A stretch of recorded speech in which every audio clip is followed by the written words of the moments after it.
யோசபாத்தின் ராஜ்யபார காலத்திலே தேசம் அமைதியாய் சமாதானமாய் இருந்தது.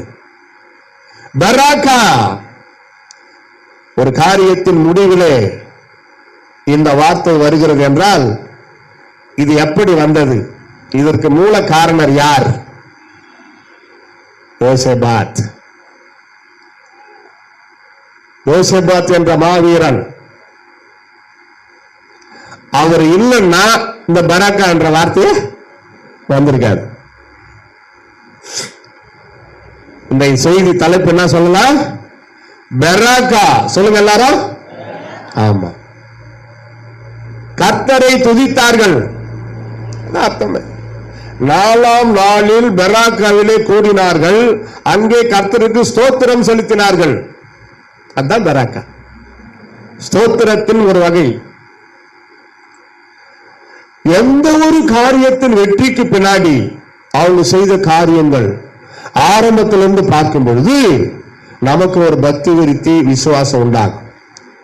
இப்ப நம்ம பார்க்கிறது பழைய ஏற்பாட்டு காலம். நேற்று நடந்த மாதிரி இருக்கும். பாருங்க, இந்த செய்தி நேற்று நடந்த மாதிரி இருக்கும்.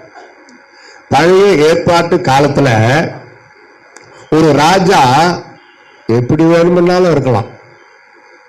அவன் நினைச்சத அடையலாம். அவன் போட்டால் சட்டம், அதை யாரும் மீறவே கூடாது. அப்படி மீறினால் கொலை செய்யப்படுவார்கள். அப்படியாப்பட்ட அந்த காலகட்டத்திலே தேவனுக்கு பயந்து, மனசாட்சிக்கு பயந்து, ஏகோவா பழைய ஏற்பாட்டு காலத்தில் இயேசு வெளிப்படாத அந்த காலகட்டம், கர்த்தர் தேவன் ஏகோவா அப்படி அவருடைய திருநாமத்தை உச்சரித்து ஸ்தோத்தரித்து மகிமைப்படுத்தின ஒரு தேவ மனிதன், அவர்தான் ராஜா. தாவீது கூட பல்ட்டி அடிச்சிட்டார், சாலமோன் கூட பல்ட்டி அடிச்சிட்டார். கருகள் துக்கமா முடியும்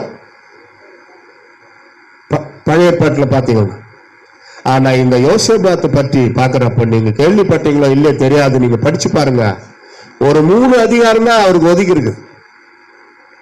இந்த 2 நாளாகமத்துல ஒரு 17ஆம் அதிகாரத்துல இருந்து ஒரு 20ஆம் அதிகாரம் வரைக்கும் தான் அவரை பத்தி இருக்கும்னு நினைக்கிறேன்.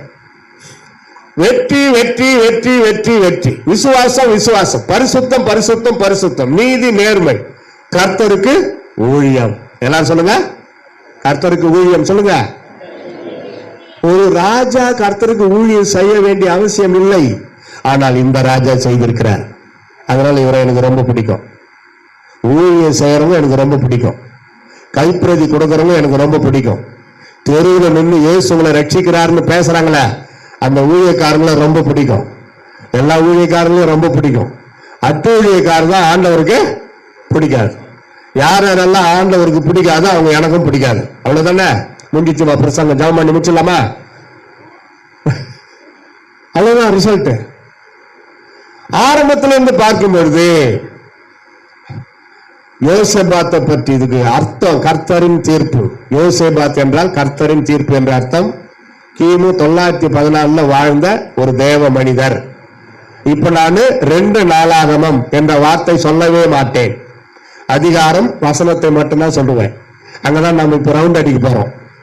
2 நாளாகமத்துல புதிய ஏற்பாடு மட்டும் கொண்டு வந்தவங்களுக்கு 2 நாளாகமம் இருக்காது. அதனால்தான் பைபிளை ஃபுல்லா கொண்டாடணும். சர்ச்சுக்கு வர்றப்பா முழு வேதாகமம் எல்லாம் முழு பைபிள் தான் கொண்டு வந்திருக்கிறீங்க. என் கண்ணுக்கு புதிய ஏற்பாடு மட்டும் தெரியல, தெரிஞ்சா ஒலிக்க வச்சுங்க, என்கிட்ட திட்டு வாங்காம. Full Bible, very good. என் கண் பார்வைக்கு எட்டினபடி எல்லாமே முழு வேதாகமத்தோடு வந்திருக்கிறீர்கள், மகிழ்ச்சி.